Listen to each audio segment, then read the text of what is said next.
The Hey, fluorescent it's gonna lights be all inside the right. Walmart on I'm Quarter G scared. hummed I the know way you're they always did. That flat, colorless buzz that made everything look slightly worse than it was. The floors, the clothes on the racks, the faces of the people pushing carts through aisles that smelled like popcorn and rubber, and something chemical that had no name, but every Walmart in America shared. Marin Braden was standing in the clothing section. Back corner, near the fitting rooms where the Saturday crowd thinned out and the overhead speakers played a country song nobody was listening to. She was 14 years old, 5'4", dark blonde hair pulled back in a ponytail that she'd tied that morning with the rubber band because all her hair ties had broken, and she hadn't asked for new ones because asking for things meant conversations, and conversations meant attention, and attention from the wrong person in her house was something she had learned to avoid the way animals learn to avoid open ground. She was holding a shopping basket in front of her body, not because it was heavy, not because she needed both hands.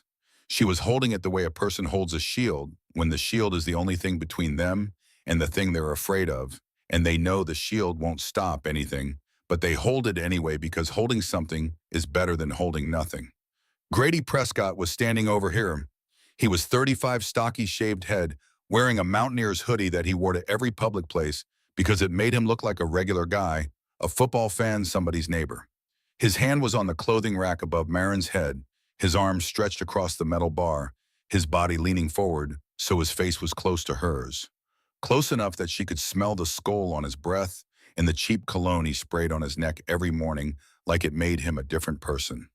He was talking low, the voice he used in public. The voice that sounded calm if you were standing 10 feet away, but up close had edges in it, sharp places where the words bent into something that wasn't words anymore. It was pressure. It was warning. It was the sound of a man reminding a 14-year-old girl what would happen later if she didn't do exactly what he said right now. Marin didn't flinch, didn't pull away, didn't cry. She stood perfectly still the way she had learned to stand when movement made things worse. The way prey stands when it knows the predator has already seen it and the only chance left is to be so still that the predator loses interest. Except Grady never lost interest. That was the thing about him. He was patient in his cruelty, the way some men are patient with woodwork. He took his time. He enjoyed the process. But Marin wasn't thinking about Grady right now. She was thinking about her brother. Levi was 3 aisles over looking at sneakers. He was 10 years old, small for his age, wearing a t-shirt 2 sizes too big that hung off one shoulder because Darla bought clothes for him to grow into, and he hadn't grown into this one yet.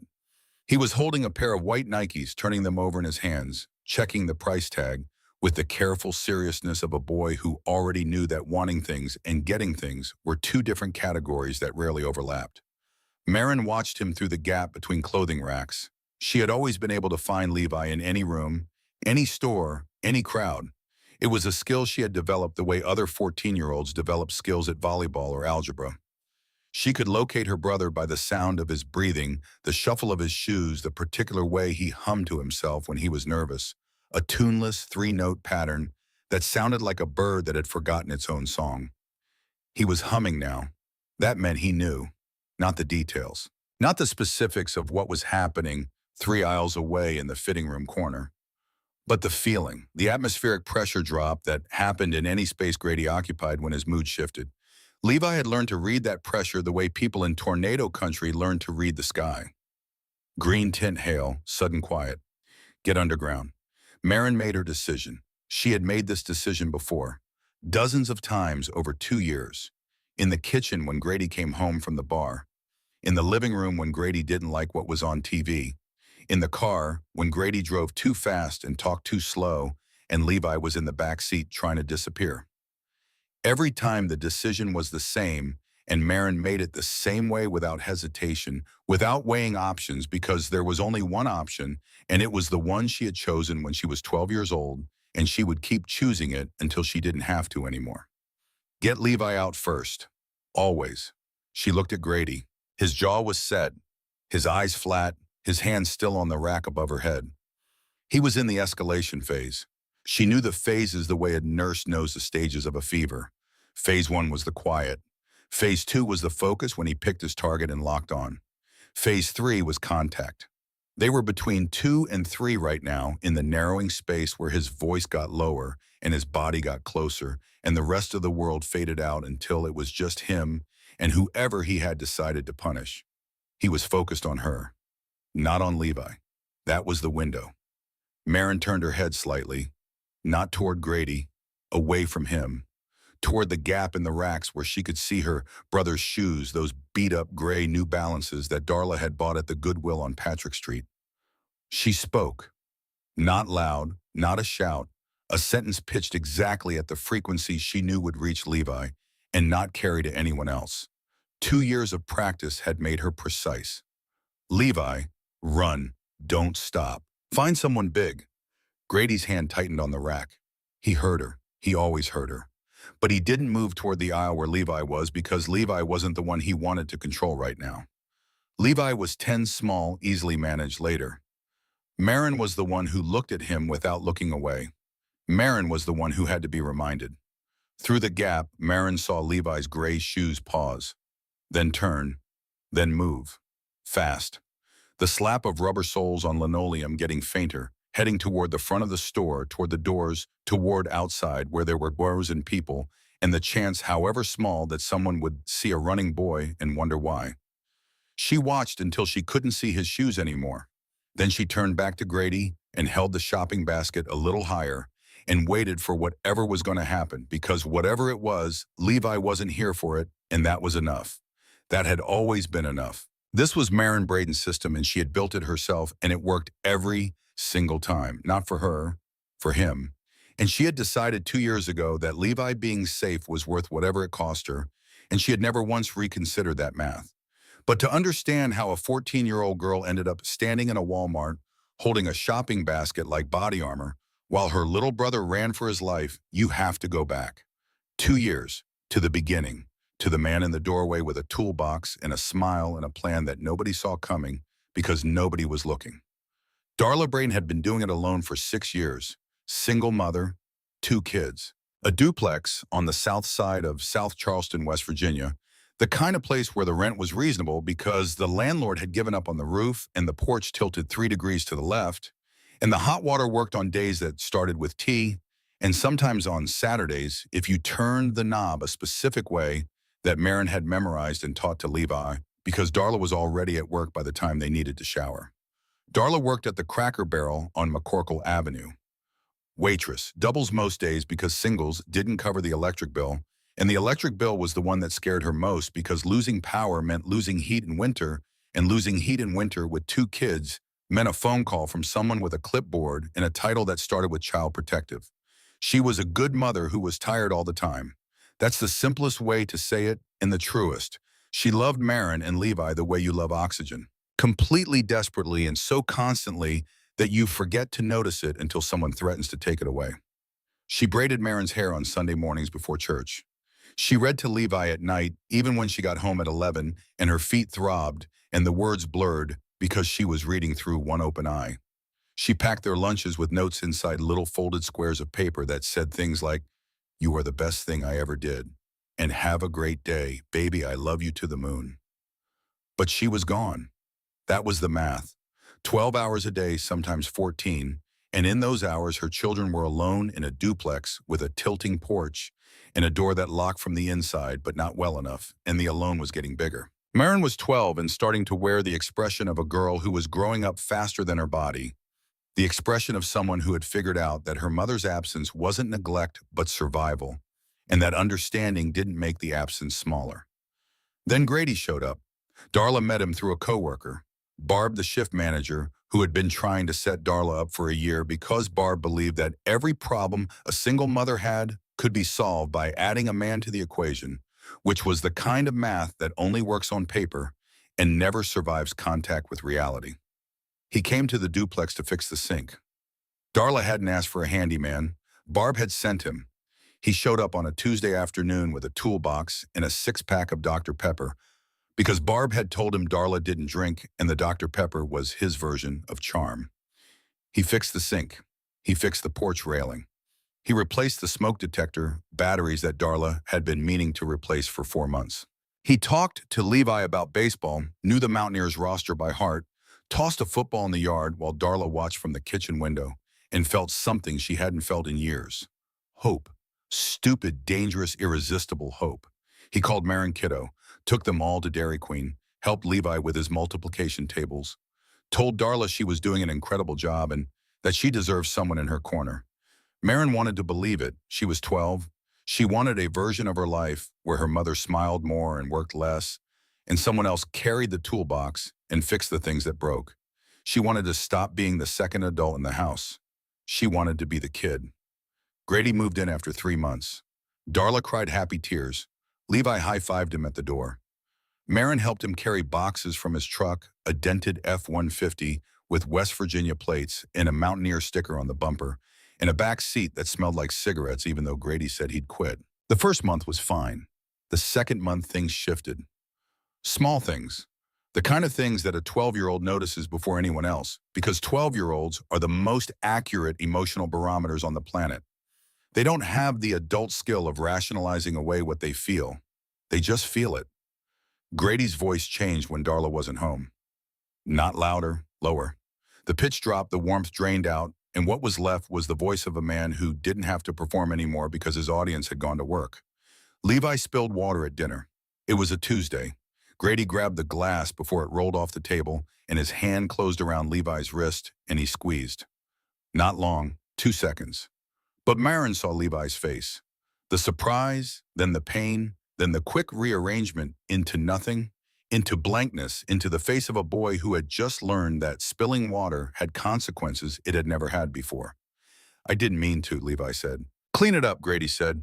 And his hand opened, and Levi's wrist had 4 red marks where the fingers had been, and Grady went back to eating like nothing had happened. And Marin sat across the table watching her brother wipe the water with a paper towel, and she felt something cold move through her chest, something that would live there for 2 years, growing, hardening, becoming the thing she built her entire system around. She was 12 years old and she saw it. She saw what was coming. She saw it the way you see weather on a flat horizon a long time before it arrives with nowhere to go. The next incident was a week later. Marin had been watching TV in the living room. Some show she can't remember now because the show doesn't matter. What matters is that she was sitting on the couch and Grady walked in and stood in front of the television and said, "Turn it off." And she said, "It's not even 10 o'clock. And he reached down and grabbed her by the upper arm and pulled her off the couch, and his fingers dug into the soft part above her elbow, and she felt the bruise forming before he let go. She didn't cry, not because she was brave, because something in her brain clicked into a mode she didn't have a name for yet but would later understand was surveillance. She was no longer a girl watching TV. She was a girl watching Grady, learning him, cataloging his patterns, his triggers, his tells, the way his jaw moved when he was agitated, the way his eyes went flat and unfocused right before he did something, the way he smiled afterward, the same smile he had used on Darla, the same smile he had used with the Dr. Pepper and the sink repair and the football in the yard. The smile was the most dangerous part of him, because the smile was what he showed to the world and the world believed it. Why wouldn't they? He was helpful. He worked odd jobs. He went to church with Darla on Sundays and shook the pastor's hand and put money in the plate and said, "Yes, ma'am," and "No, sir," and carried grocery bags for old women in parking lots.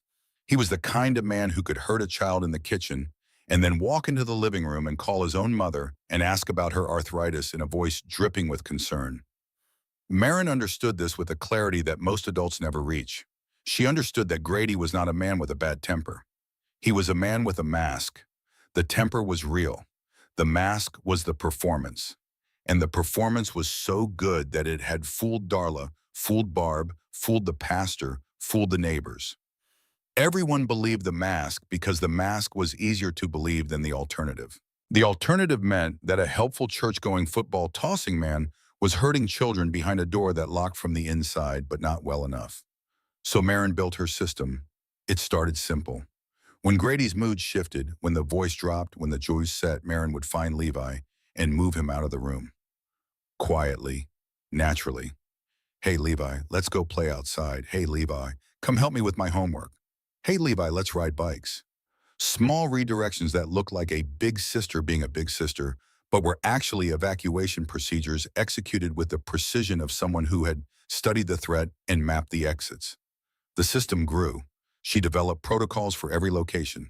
At home, Levi's first exit was the back door to the yard, then over the fence to the Purdon's house next door, where Mrs. Purdon was always home and always had cookies and never asked questions that Marin didn't want to answer. In the car, Levi sat behind the passenger seat closest to the right side door, because if Grady stopped the car, Levi could get out on the sidewalk side. At the grocery store, Levi stayed within 3 aisles of the entrance. At church, Levi sat on the end of the pew nearest the center aisle. Every location had a plan. Every plan had one rule: get Levi out first. Always. She taught him without telling him why. She didn't say Grady is dangerous because saying it out loud made it real in a way she wasn't ready for, and because Levi was 10 and he still wanted to believe that the man who had tossed a football with him in the yard was the real one, and the man who grabbed his wrist was the mistake. Marin let him believe that. It was the last piece of his childhood she could protect, and she protected it fiercely. Instead, she gave him rules disguised as games. If I ever say run, you run, no questions. If I say go to Mrs. Purdon's, you go. If you're ever somewhere and you feel scared and I'm not there, you find the biggest person you can. Not the nicest looking, the biggest, because big people are harder to argue with.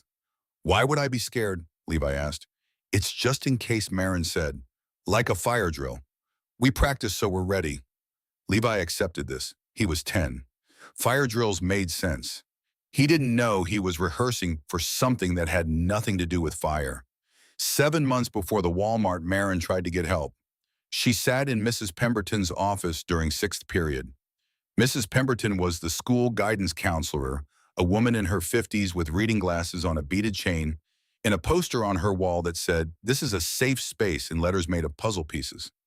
Marin had stared at that poster for a long time before she spoke because she was trying to decide if it was true or if it was just decoration. She told Mrs. Pemberton about Grady. Not everything. Enough. The grabbing, the bruises, the voice that changed when Darla left. She spoke in the flat, careful tone of someone who had practiced what to say and was delivering it the way you deliver a report in class: organized, factual, emotionless. Because she knew that emotions would make her look hysterical, and hysteria was what people used to dismiss girls who told the truth. Mrs. Pemberton listened, took notes, said she was going to arrange a meeting with the family. Marin's stomach dropped. She had expected a phone call to the police, or at least a call to her mother. Instead, she got a meeting, and the meeting included Grady.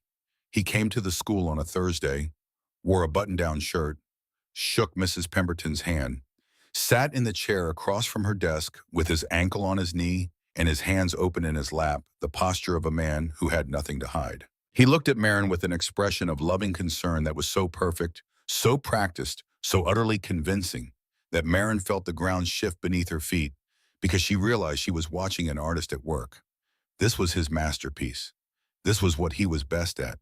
Not the hitting, the performance after the hitting. Mrs. Pemberton, he said, and his voice was warm, worried, the voice of a man who cared deeply about a troubled child. Marin has been going through a tough time since her dad left.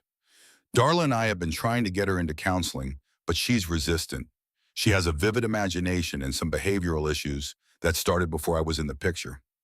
I love these kids like they're my own, and it breaks my heart to hear that she's saying these things, but this isn't the first time she's made up stories for attention.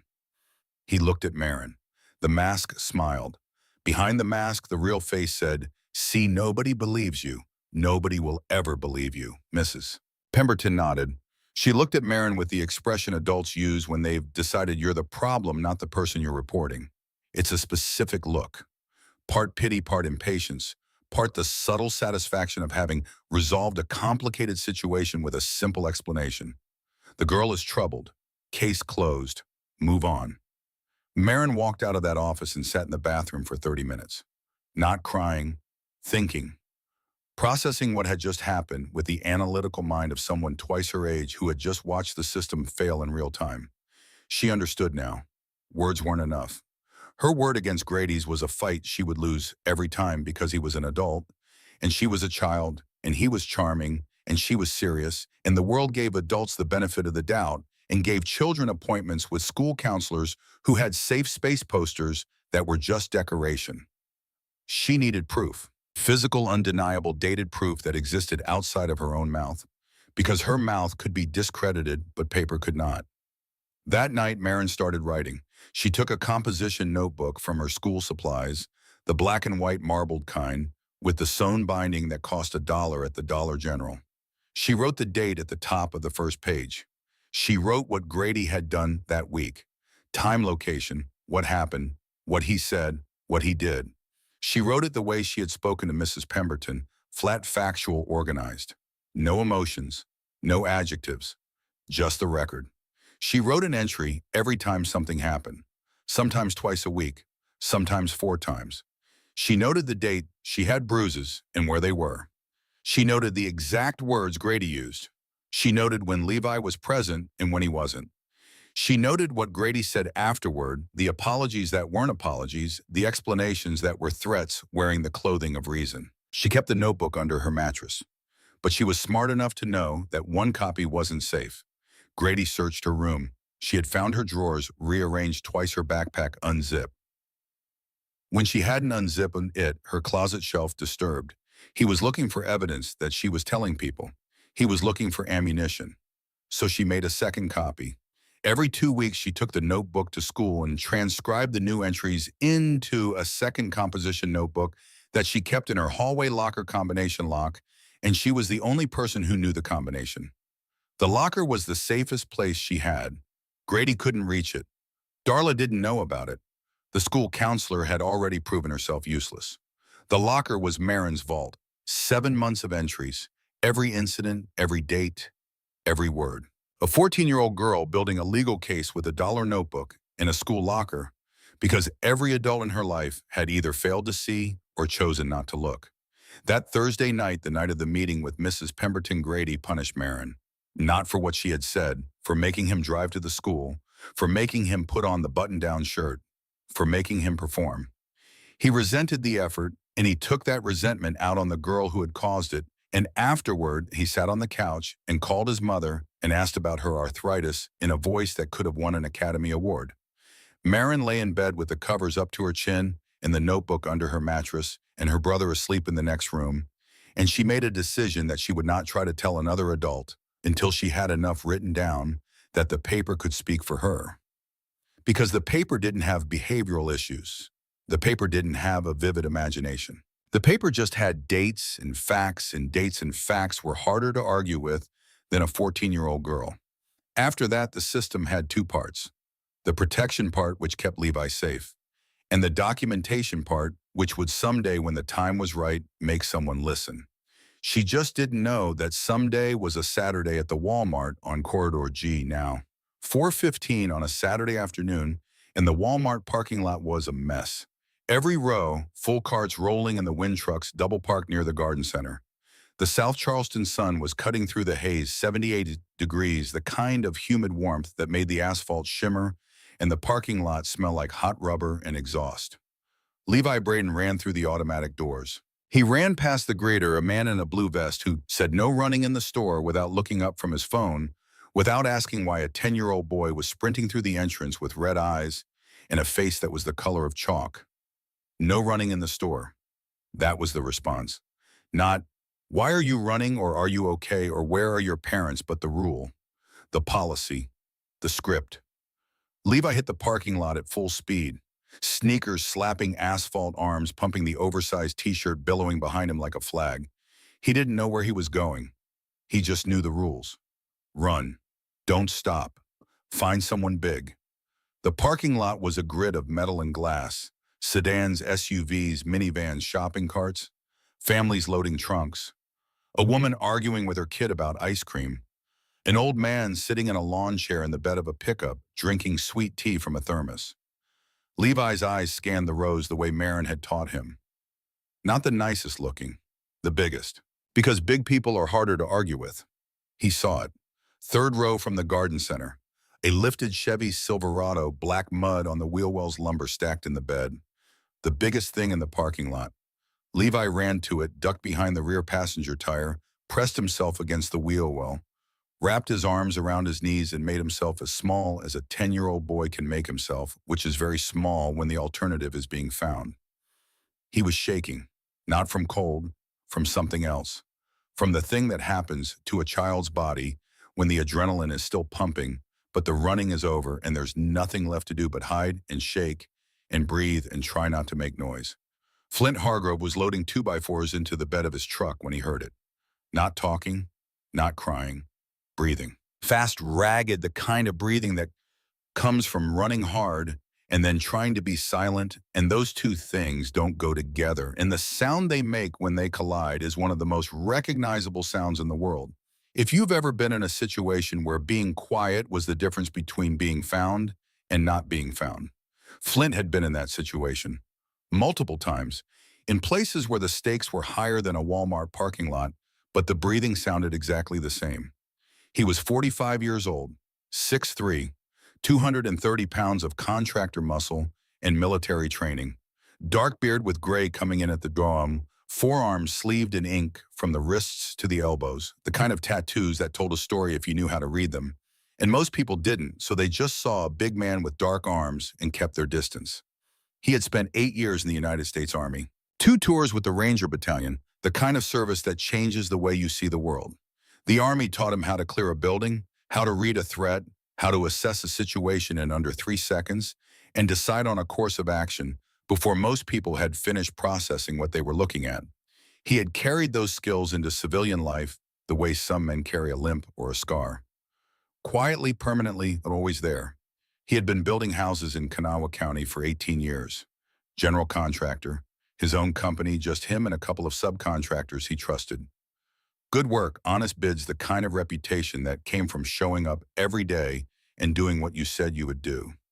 He rode as road captain for the Elk River Iron MC, a 16-member club out of the Charleston area.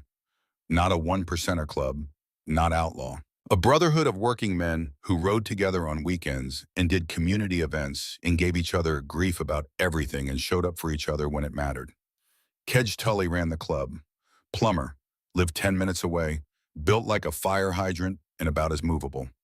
Then there was Briggs, who worked at the chemical plant across the river, and Rowan from Sissonville, who ran a body shop and had a laugh you could hear from 3 blocks away.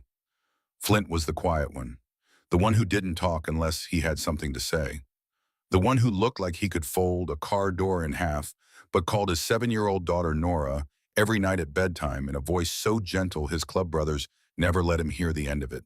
He set the 2x4s on the tailgate, walked to the back of the truck, looked down. A boy, dark blonde hair, dirty jeans, a t-shirt hanging off one shoulder, pressed against the wheel while arms around his knees shaking.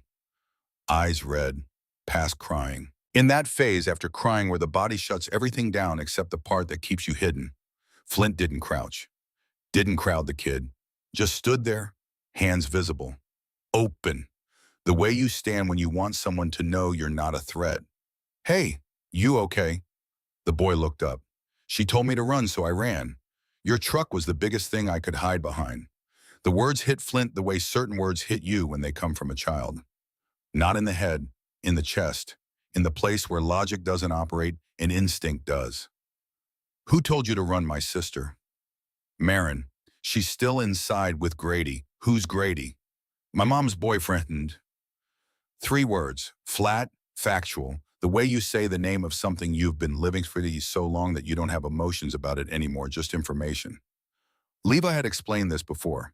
To no one who listened, the explaining had become its own kind of exhaustion. She told me to go. She said, run and don't stop and find someone big. So I ran. What's your name, Levi? Levi Braden. I'm 10. Levi, where's your mom? Working. She works at the Cracker Barrel on McCorkle. She gets off at 6. Grady was supposed to take us shopping for school clothes. He was in a bad mood when he picked us up. He's always in a bad mood. The boy paused, swallowed. He was being rough with Marin in the store, grabbing her arm. She kept pulling away, and he kept grabbing harder. Nobody said anything. Nobody in the whole store said anything. People just walked past like they didn't see it. Flint felt his jaw tighten. The muscles in his neck corded. He recognized the feeling. Not anger, not yet. Something colder, something more functional. The operational switch that flips when you've identified a threat and your body starts routing power away from emotion and toward action. How old is Marin? 14. And she told you to run. She always tells me to run. When things get bad, she tells me to go. She puts herself between me and Grady, and she tells me to go somewhere safe. She's been doing it since Grady moved in. That was 2 years ago. The boy looked at his hands. Small hands, dirty fingernails.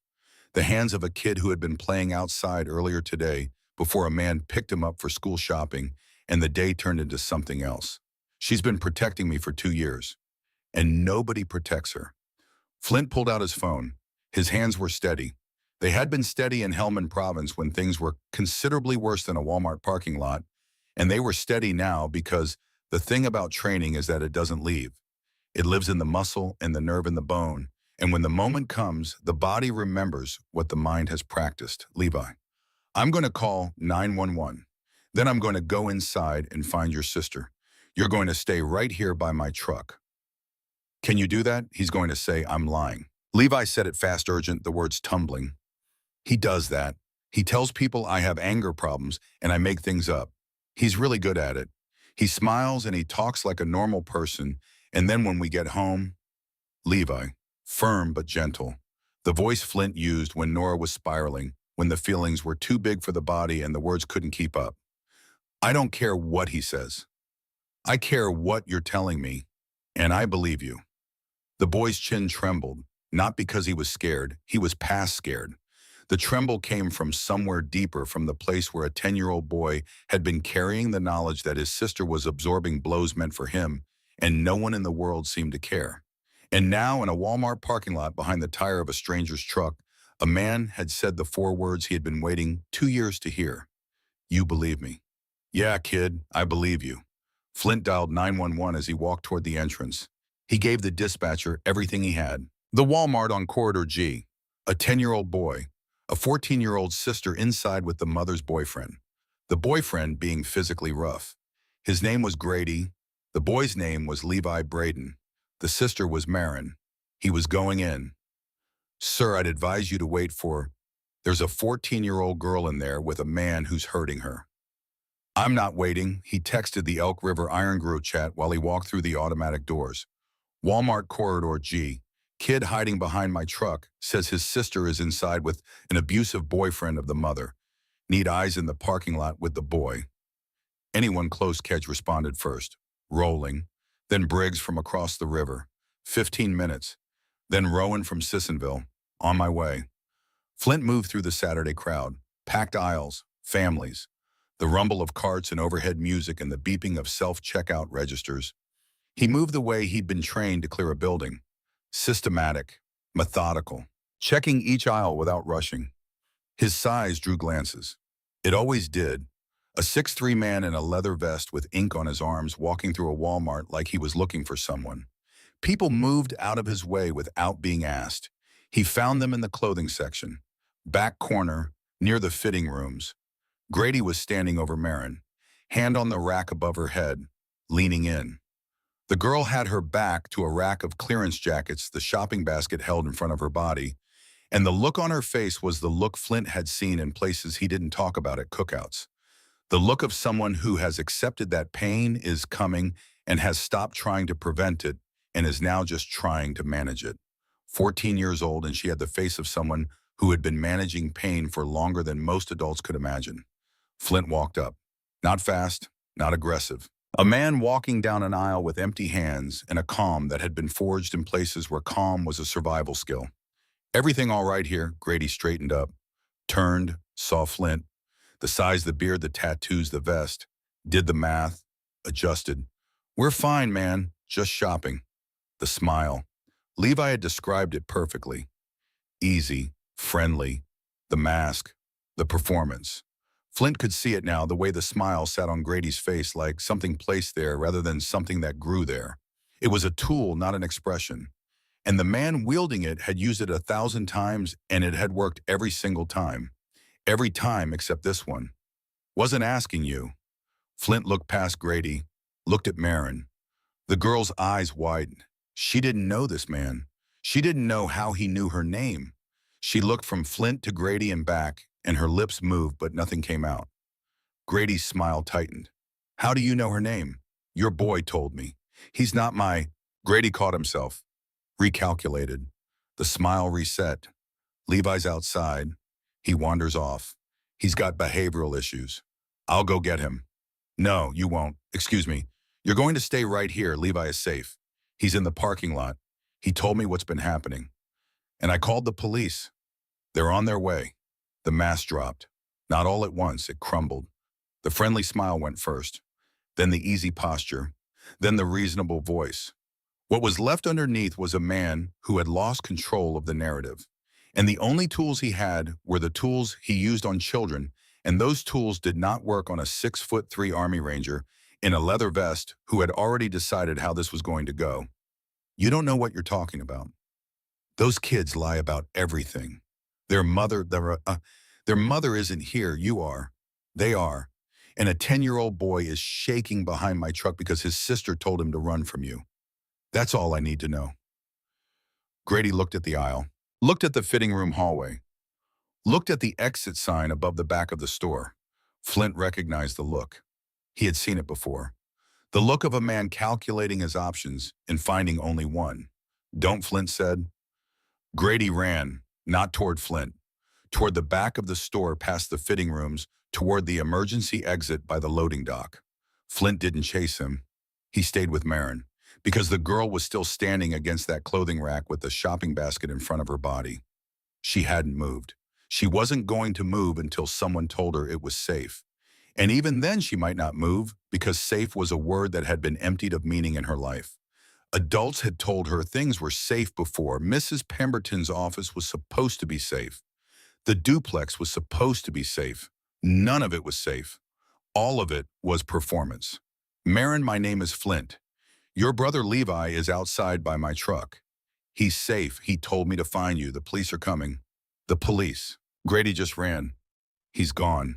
She didn't move, didn't speak, just stood there holding the basket, looking at Flint with the expression of a girl who was trying to determine if this was real or if this was another situation where an adult said the right words and then nothing changed. She had been here before, in Mrs. Pemberton's office, with the safe space poster, with the words that sounded right but led nowhere. Is Levi really okay? He's really okay.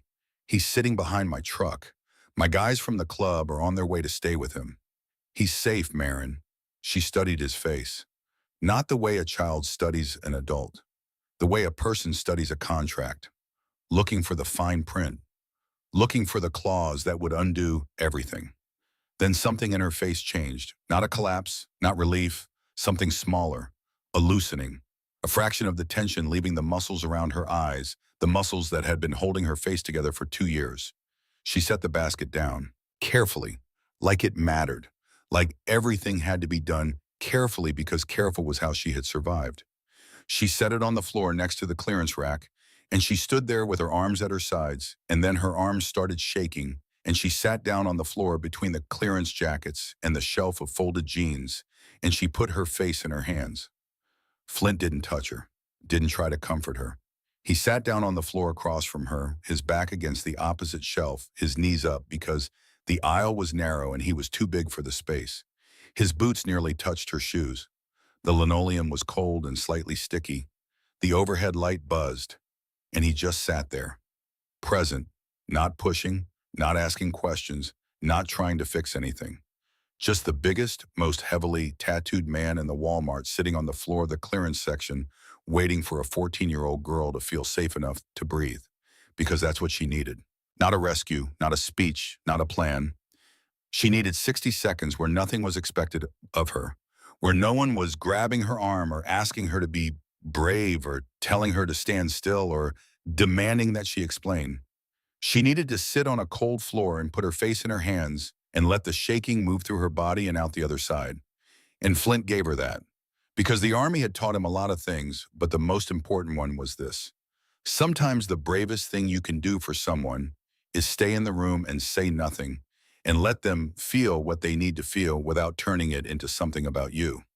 A Walmart associate appeared at the end of the aisle. A young woman, maybe 20, blue vest name tag, the look of someone who had been told something was happening in clearance and didn't know what. Sir is everything. Police are coming. Can you make sure nobody comes down this aisle? Yes. Okay. Two South Charleston police officers arrived 6 minutes later. By then, Kedge was already in the parking lot with Levi standing next to Flint's truck, thick arms crossed, the boy sitting on the tailgate now, instead of hiding behind the tire. Briggs rolled in 3 minutes after that. Then Rowan. By the time the officers entered the store, there were three bikers in the parking lot with Levi, and the bunny had stopped shaking. Kedge had bought him a bag of Doritos from the vending machine near the garden center entrance. Levi ate them slowly, one chip at a time, sitting on the tailgate of Flint's truck, his feet dangling, looking at the three large men standing around him like a wall. Not a wall to keep him in, a wall to keep everything else out. He looked at Kedge, looked at Briggs, looked at Rowan, three men with beards and tattoos and leather and bikes and the kind of presence that takes up space in a parking lot. The kind of men that other people give a wide berth. The kind of men that a 10-year-old boy had been taught to find. Find the biggest person you can. Big people are harder to argue with. His sister had told him that. She had been 12 when she said it. She had figured out at 12 that the world responds to dialogue and presence, and that a child's voice, no matter how truthful, is easy to dismiss unless there is someone large and undeniable standing behind it. She was 14 now, sitting on the floor of the Walmart clearance section with her face in her hands, and for the first time in 2 years, there was someone large and undeniable sitting across from her. Not saving her, not telling her what to do, just sitting there, letting her breathe. The police found them there. Two officers, one male, one female. They stood at the end of the aisle and saw a girl sitting on the floor and a man the size of a defensive lineman sitting across from her, in the aisle quiet and still, and the fluorescent lights buzzing overhead. Marin looked up when the officers spoke. She looked at them the way she had looked at Flint, assessing, measuring, deciding whether these were adults who would listen or adults who would nod and schedule a meeting. And then she started talking, not all at once, not in a flood, in a steady, measured stream, the way water comes through a crack in a dam, controlled and precise, because the girl had spent 2 years learning to control everything about herself, even the way she told the truth. She spoke in the same flat, factual tone she had used with Mrs. Pemberton, but this time there was something different behind it. This time there was a man the size of a truck sitting 3 feet away who had believed a 10-year-old boy in a parking lot without asking for proof, and that changed the equation. That changed everything. She told them about Grady. 2 years, the escalation, the moods, the system she built for Levi, the meeting with Mrs. Pemberton where Grady's mask worked perfectly, and the counselor chose the smile over the truth. The notebook under the mattress, the second copy in the school locker. She told them about today. Grady picked them up. Bad mood. Got worse in the store.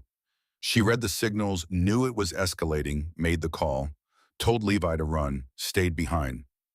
I told Levi to run today because Grady was getting worse and we were in a public place, and I thought if Levi was outside, at least he'd be safe. I didn't have a plan for me. I just had a plan for him. You've been doing that a long time, the female officer said. Since I was 12. 2 years. Every time it happened, I made sure Levi was somewhere else first. That was my only rule. Get Levi out. Then deal with whatever happens. 14 years old. And her only rule for 2 years had been to save her brother first. Flint was still sitting on the floor when Marin finished talking. He hadn't moved, hadn't interrupted. He had just been there, a presence in the periphery, solid and silent. The kind of presence that says, I'm not going anywhere without using words. The female officer helped Marin stand. The girl's legs were stiff from sitting on the cold linoleum. She rose carefully the way she did everything. Carefully, because careful was the only mode she had. Flint stood too. His knees popped. He was too old to sit on Walmart floors, but he would do it again tomorrow if a kid needed him to.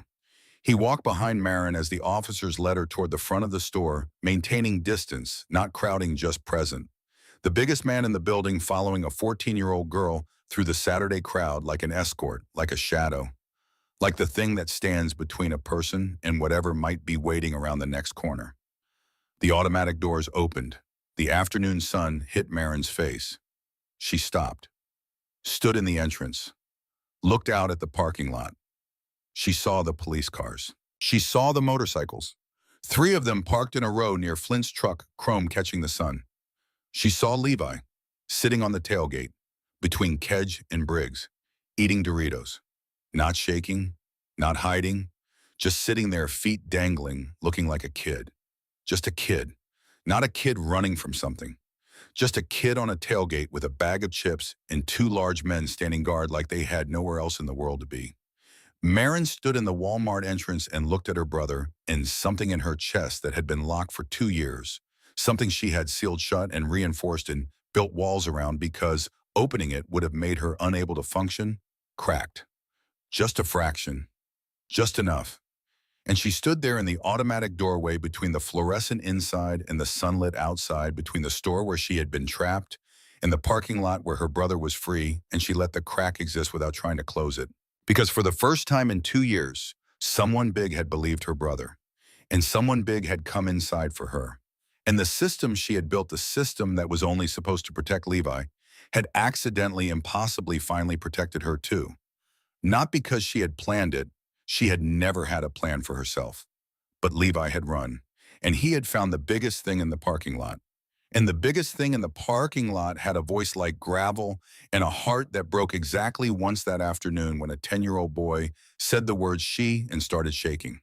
Because she wasn't a stranger. She was his sister.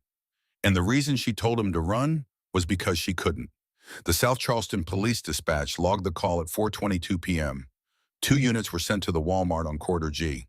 The first arrived at 4:28, the second at 4:31. By the time both units were on scene, Grady Prescott had been gone for 9 minutes out the emergency exit by the loading dock across the back parking lot past the dumpsters and the pallets of shrink-wrapped merchandise, and the employee smoking area where 3 Walmart associates on break watched a man in a Mountaineers hoodie sprint past them without a word. None of them called anyone. None of them asked why a grown man was running out the emergency exit of a Walmart on a Saturday afternoon like the building was on fire. They watched him go the way people watch things go, with mild curiosity and the decision made in under 2 seconds that whatever was happening was not their problem.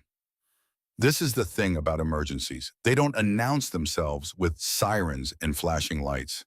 They announce themselves with small details that most people file under "not my business" and move on. A boy running through a store, a man running out of one, a girl standing perfectly still in a clothing section with a shopping basket held against her chest like a shield. These are the signals, and the signals are only useful if someone decides to read them. On Corridor G, the signals were loud. They had been loud all afternoon, and the only person who had read them was a 10-year-old boy crouched behind a tire because his 14-year-old sister had taught him how.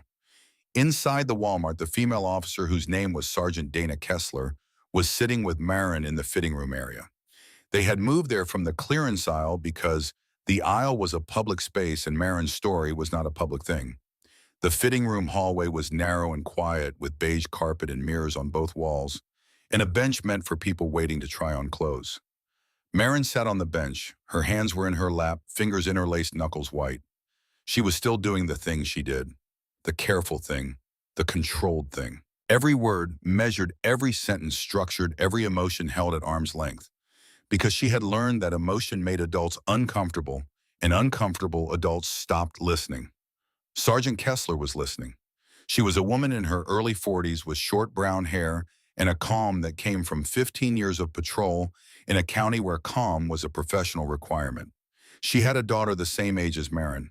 She was thinking about that daughter now, the way you think about your own child, when another child is telling you something that makes the world feel like a place you need to protect your kid from more than you already are. Marin Kessler said, "Do you know where Grady might have gone? He'll go somewhere with reception. He needs to call my mom before she hears it from someone else." That's what he does. He gets ahead of the story. He's always the first person to explain what happened, because if he explains it first, his version becomes the real one. Kessler looked at her. Most 14-year-olds don't talk about narrative control. Most adults don't either. But Marin had spent 2 years living inside the narrative of a man who was better at storytelling than anyone she knew. And she had learned the hard way that the person who tells the story first is the person who gets believed. She was right. At 4:34 p.m., 12 minutes after leaving the Walmart, Grady Prescott called Darla Braden at the Cracker Barrel on McCorkle Avenue. Darla was in the middle of a six-top carrying a tray of chicken fried steak and mashed potatoes and gravy boats, and the kind of sweet tea that comes in glasses big enough to swim in. Her phone buzzed in her apron pocket. She saw the name. Grady. She set the tray down on the table, told the family she'd be right back, and stepped into the hallway between the kitchen and the gift shop where the noise was lower and the air smelled like maple syrup and old wood. "Hey, everything okay?" His voice was calm. That was the first thing she noticed. Not panicked, not angry, not the voice of a man who had just run through a loading dock and across a parking lot. Calm, measured, reasonable. "Listen, there was a situation at the Walmart. The kids were acting up, and some biker guy got involved and made it into a whole thing. He called the case. I left because the guy was getting aggressive, and I didn't want to escalate it. You might get a call from the police. If you do, just tell them it was a misunderstanding." "The kids are fine. You know how Marin gets." Darla stood in the hallway, the maple and wood smell pressed against her. Through the swinging door, she could hear the kitchen, the clatter of plates, and the sizzle of grills and the Spanish and English of the cooks overlapping.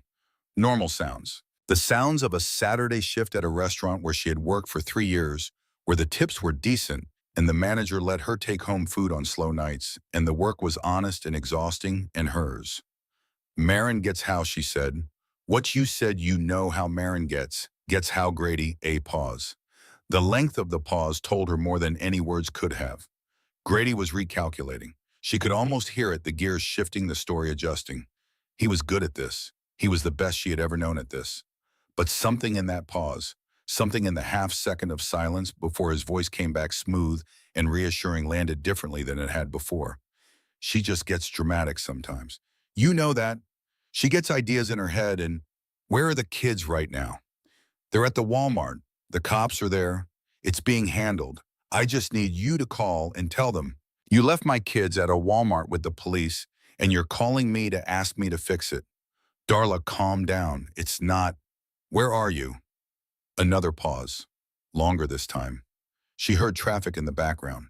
He was outside somewhere, walking, or standing at a gas station, or sitting in someone's car.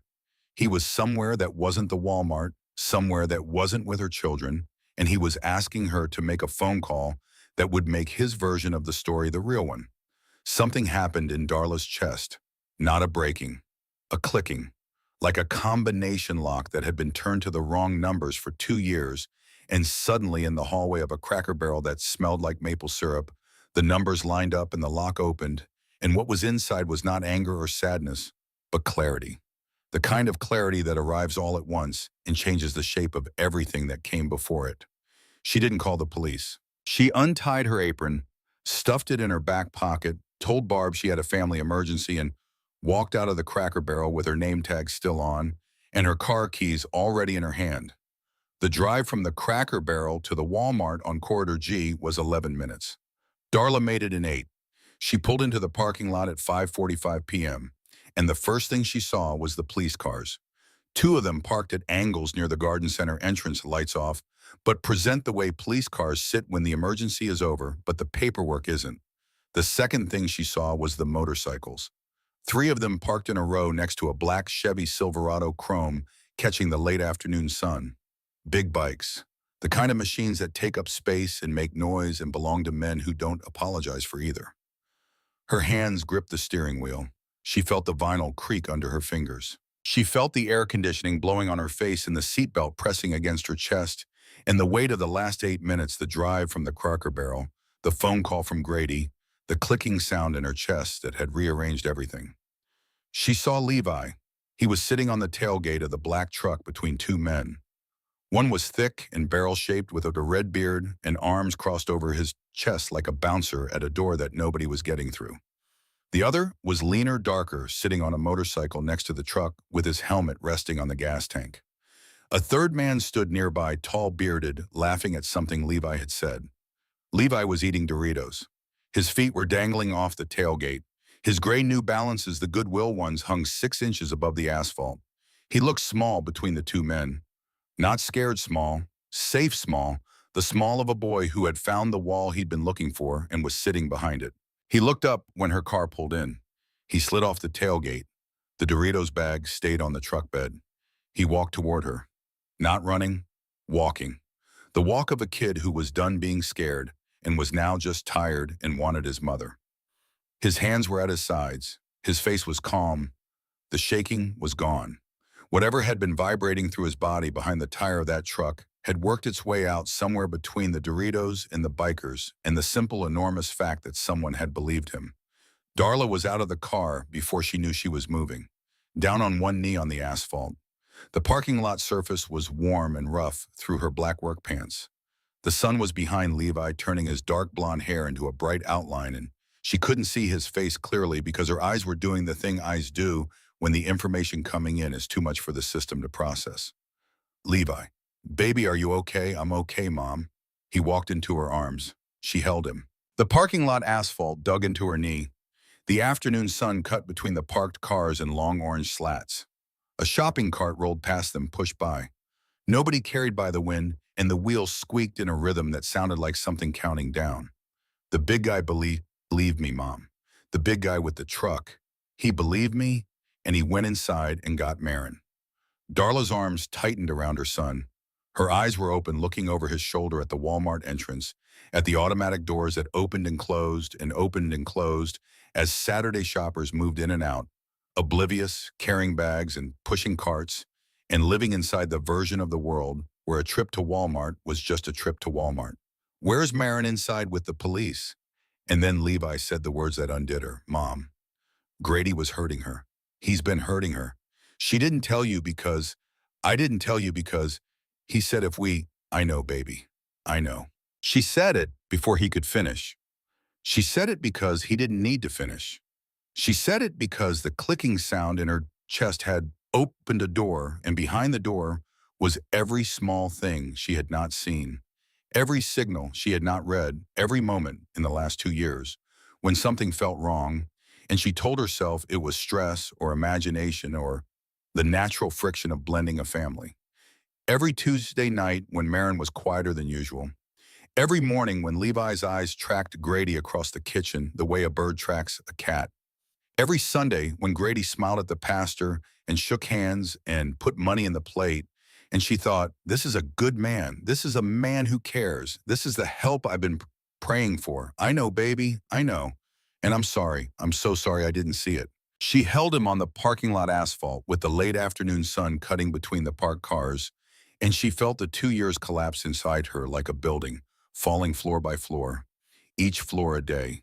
She had gone to work, believing her children were safe, and come home, believing her children were fought on and fallen asleep, believing that the man in her house was the man he showed the world. She had been wrong. She had been wrong for 730 days, and every one of those days, her daughter had been standing between her son and a man who hurt children, and her daughter had not told her because her daughter had tried to tell someone else, and that someone else had believed the man instead of the girl, and after that, her daughter had stopped trusting adults to do the thing adults were supposed to do. The police officer who brought Marin out was Sergeant Kessler. She walked beside Marin through the store, past the registers, past the greeter who said, "Have a nice day," like an automated response through the automatic doors and into the late afternoon light. Marin stopped. She stood in the Walmart entrance and looked at the parking lot. She saw her mother on the asphalt holding Levi. She saw the bikers. She saw Flint standing by his truck, big arms at his sides, watching. She saw the police cars and the motorcycles and the shopping carts and the families loading trunks and the whole ordinary machinery of a Saturday afternoon that had for her become something extraordinary. She stood perfectly still. The same stillness she'd had in the clothing section. The same careful, controlled stillness that was not calm, but was the thing she had built to look like calm, because real calm was something she hadn't felt in 2 years. Then Levi looked up from his mother's arms, turned his head, saw his sister in the doorway. "Marin, come here." The simplest sentence, 3 syllables, spoken by a 10-year-old boy who had been told to run and had found help and was now standing in his mother's arms in a parking lot asking his sister to come to him the way she had spent 2 years coming to him, putting herself between him and the danger, absorbing whatever came so he didn't have to.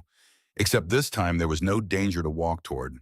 This time there was only the asphalt and the sun and her mother and her brother and three bikers in a truck and a man named Flint who had sat on a Walmart floor and said nothing and let her breathe.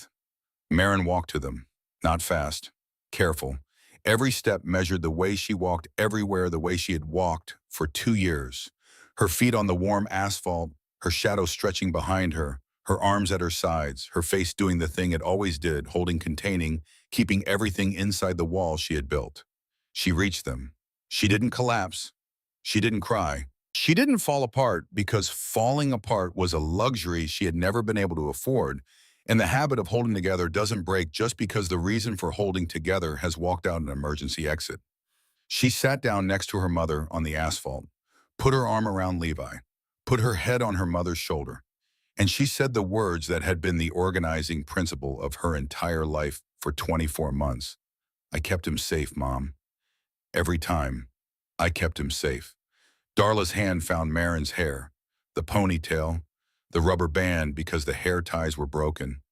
She held her daughter's head against her shoulder, and she felt the shaking begin, not Marin's, her own, her body catching up to what her mind had already processed, the full weight of it settling into her bones. I know you did, but you shouldn't have had to. Someone had to. It should have been me. From now on, it's me. That's my job, not yours. You're 14. You're supposed to worry about school and friends and being 14, not about keeping your brother alive. I don't know how to stop. Then we'll figure it out together. They sat on the parking lot asphalt, the three of them, a mother in a Cracker Barrel uniform, and a 14-year-old girl with a rubber band in her hair, and a 10-year-old boy with Dorito dust on his fingers. And the sun was low now, and the shadows were long, and the Walmart parking lot was still full of people who had no idea that something had just broken open 20 feet from their shopping carts. Marin looked at her mother. Darla's name tag was still pinned to her shirt. The tag said Darla in block letters, and below it, in smaller letters, happy to help. Marin had never noticed how those words looked before. Happy to help. Her mother had worn those words on her chest every day for 3 years, while her daughter wore bruises under her sleeves. Happy to help. The cruelest irony in the world printed on a plastic rectangle and pinned over a heart that had been breaking without knowing it. Mom, there's something else. What babied I kept a notebook. I wrote everything down. Every time Grady did something, I wrote the date, what happened, what he said. I started after Mrs. Pemberton. Darla looked at her. Who is Mrs. Pemberton? The school counselor. I told her about Grady. 8 months ago, she called a meeting. Grady came to the school and he did his thing. The smile, the voice, the concerned parent act. She believed him. She told me I had behavioral issues and a vivid imagination. After that, Grady punished me for talking, and I decided I would never tell another adult until I had proof that couldn't be argued with. Darla's face went through something. Not an expression, a landscape shift. The kind of geological reorganization that happens when the ground you've been standing on reveals itself to be something else entirely. Her daughter had tried to get help. 8 months ago, a professional adult whose job was to protect children had sat in an office with a safe space poster on the wall and chosen to believe a charming man over a serious girl, and after that her daughter had been punished for trying, and after that her daughter had stopped trying and started documenting. You've been writing it down for 8 months, 7 months, in a composition notebook, black and white cover, the kind that costs $1 at the Dollar General. I keep it under my mattress. But I knew Grady searches my room, so I made a second copy. Every 2 weeks I took the notebook to school and copied the new entries into a second notebook. That one is in my locker, my hallway locker. Combination lock. I'm the only one who knows the combination. Sergeant Kessler, who had been standing nearby, stepped closer. She had heard every word. Marin, that notebook. Is it detailed dates times what happened, what he said, what I looked like after? No opinions, no adjectives, just the facts.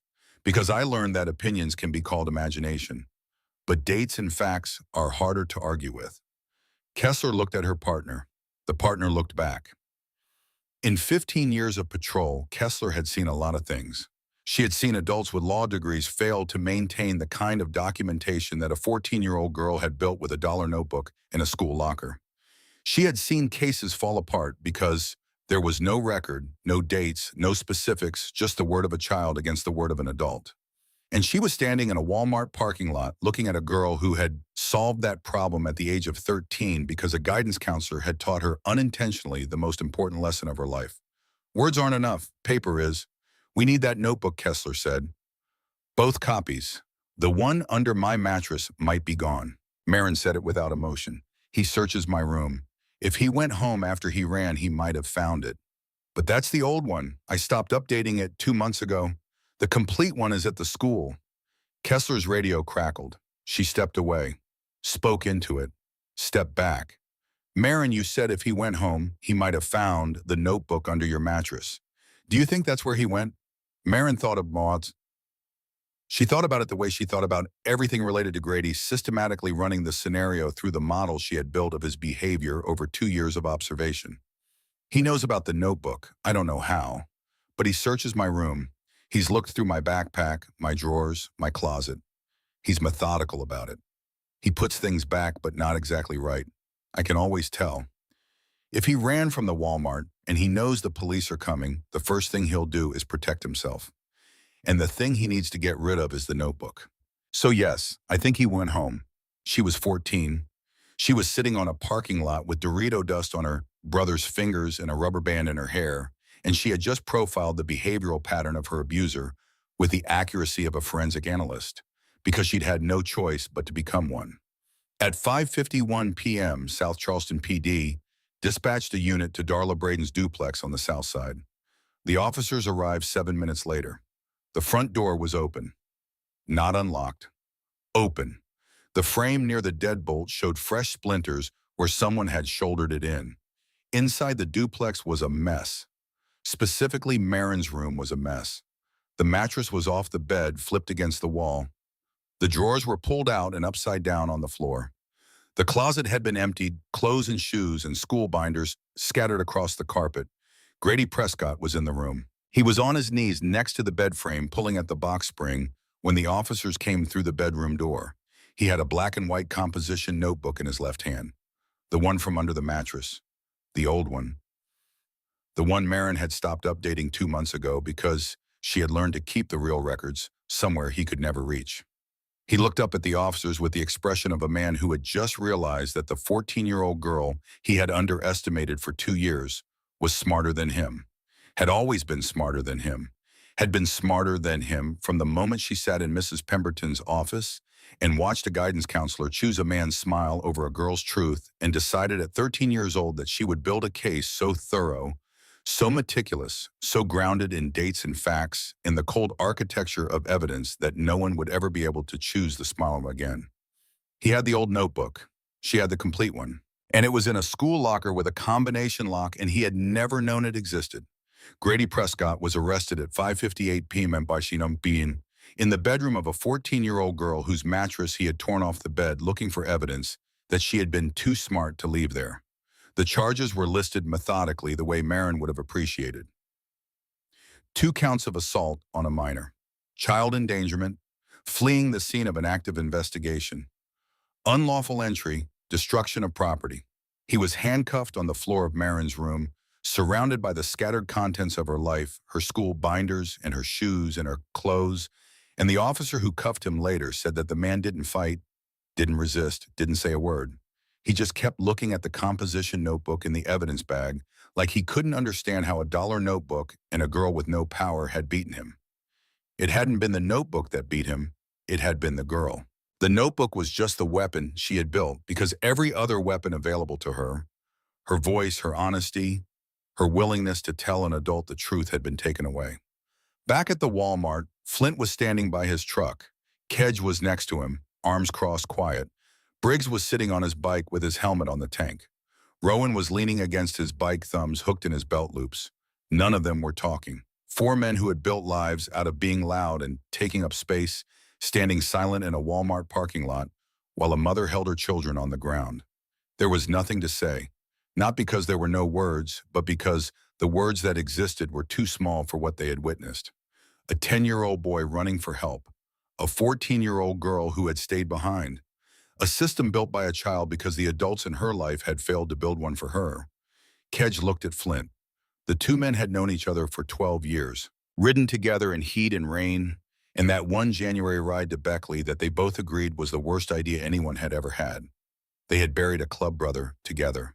They had built a ramp for a veteran's wheelchair together. They had the kind of friendship that doesn't require conversation because the silences are already full. Kedge looked at the family on the asphalt, looked back at Flint. "We should do something," he said. "We did something. I mean after. Something that lasts. So the next kid who runs out of a store finds someone who knows what to do." Flint didn't respond, but he heard it. And the idea, which would become something real, something with a name and a purpose and a bright orange card in every Walmart in Kanawha County, started there. In a parking lot. In a silence between two men who had learned that sometimes the thing you're supposed to do finds you in a place you weren't expecting. Darla found Flint before she left. Marin and Levi were in the car. Levi in the back seat, already drifting into the half-sleep of a child whose adrenaline has finally burned off his head against the window. His eyes closing, his body giving in to the exhaustion that follows the kind of fear no 10-year-old should know. Marin was in the front passenger seat, buckled in, sitting the way she always sat, straight, careful, her hands in her lap, her eyes forward, still holding together because the habit was older than the reason, and the body doesn't know the crisis is over just because the mind does. Darla stood in front of Flint. She was still in her Cracker Barrel uniform. Black pants, name tag, the apron stuffed in her back pocket. Her eyes were swollen. Her hands were steady. "Levi said you believed him. First thing he said, the big guy believed me. He told me his sister said to run. Didn't need to hear anything else. A lot of people would have heard that and called security, or told him to go back inside, or assumed he was playing around. You know what the Walmart greeter said when Levi ran past him? He said no running in the store. My kid was running for his life, and a grown man told him to slow down." Flint didn't say anything. There wasn't anything to say. People have looked at my kids and not seen what was happening. Marin's teacher, our neighbors, the school counselor. Her voice cracked on the next word. Me, I was working doubles to keep the lights on and I missed it. I missed all of it. My daughter has been stepping in front of my son for 2 years and I didn't know. She tried to tell Mrs. Pemberton at the school, and Mrs. Pemberton believed Grady instead of her. And after that, Marin decided no adult could be trusted, and she was right. She was right about that. Every adult in her life let her down, including me. You were working. You were trying to keep them fed. The person who should have been helping was the person doing the hurting. That's not your fault. It feels like my fault. I know it does. It won't always. Darla looked at him, at the beard, the tattoos, the vest, the size. The kind of man she might have crossed the street to avoid a year ago if she was being honest with herself. The kind of man her son had been taught to find by a sister who understood at 12 years old that the world judged people by their surface and that sometimes the safest person in the room was the one who looked the most dangerous. She didn't hug him. She shook his hand, firm. The handshake of a woman who was done being soft about things that required being hard. "Thank you for believing my son, and thank you for going inside for my daughter." Marin was the brave one. She told Levi to run, and she stayed. She was willing to take whatever happened so her brother could get out. That's not something you teach a kid. That's something a kid just is. Darla held the handshake for an extra second. Then she let go, turned, walked to her car, got in, pulled the door shut with the careful precision of someone who was holding herself together the same way her daughter held herself together, through structure and control and the absolute refusal to break in front of people, because breaking was something you did later alone in the dark when the children were asleep and the house was quiet and the only witness was the ceiling above your bed. She pulled out of the parking lot. The car turned left onto Corridor G, and the taillights shrank and the evening traffic swallowed them, and they were gone. Flint stood by his truck. The parking lot was thinning out. The Saturday rush was over. The sun was lower, the shadows longer, the light turning that warm amber that happens in West Virginia in the minutes before the mountains eat the horizon. Kedge came up beside him, put a hand on his shoulder, didn't say anything. Just the hand, the weight of it. The pressure that said, "I'm here and I saw it, and we'll figure out what comes next." Briggs started his bike. The engine cracked, the quiet like a gunshot, then settled into the low rolling rumble that sounds like a heartbeat if you've been around bikes long enough. Rowan started his next. Then Kedge. Three bikes idling in a row, chrome and black paint and exhaust vapor in the amber light. Flint got in his truck. The cab smelled like sawdust and diesel, and the faint, sharp smell of the lumber still stacked in the bed. He sat behind the wheel and looked at the parking space in front of him. Third row from the garden center, the spot where Levi had crouched behind his tire, the spot where a 10-year-old boy had whispered, "She told me to run," and a 45-year-old man had felt his heart break for the first time in a way that the army and the divorce and the distance from his daughter had not managed to break it. He pulled out of the spot.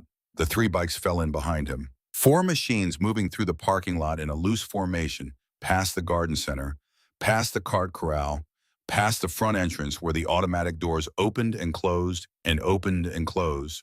For the Saturday shoppers who were still shopping, still buying, still living inside the version of the world where a Walmart was just a Walmart and a parking lot was just a place where you left your car. The convoy turned onto Corridor G, the bikes spread out, Kedge on the left, Briggs on the right, Rowan behind. Flint's truck in the center. They rode like that for a mile, the way they always rode, in formation, in sync, in the particular silence of men who have seen something together and will carry it together and don't need to talk about it to know it's there. Then the road forked, and Kedge went south, and Briggs went east toward the river, and Rowan went north toward Sissonville, and Flint went home, to his empty house. To the quiet of a contractor's kitchen where the dishes were clean and the coffee maker was programmed for 5 a.m., and the only sound was the refrigerator humming its flat constant note. He called Nora at bedtime. 8 o'clock, the way he did every night. "Hey, Pumpkin. Daddy, guess what? I lost another tooth. The one on the side. Mama said the tooth fairy's coming tonight." "That's awesome. Did it bleed a little?" "Mama put a wet paper on it." "Daddy, do you think the tooth fairy is real or is it Mama?" "What do you think? I think it's Mama. But I think the money is real." Flint laughed. The laugh surprised him. It came from somewhere below, the thing that was sitting on his chest, the weight of the afternoon, the boy behind the tire, the girl on the floor, the mother on the asphalt. The laugh came up through all of it, and it didn't erase any of it, but it existed alongside it the way laughter and grief can exist in the same body at the same time without canceling each other out. "That's smart thinking, Nora." "Daddy, are you okay?" "You sound different." "I'm okay. I had a long day. But I'm okay. Did you help someone?" She asked this sometimes. She knew her father helped people, not in the abstract charitable sense, in the specific physical sense. He built houses, he fixed things, he showed up when his phone rang, and his club brothers needed something.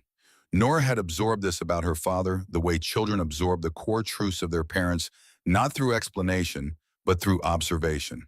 Her father was a man who helped.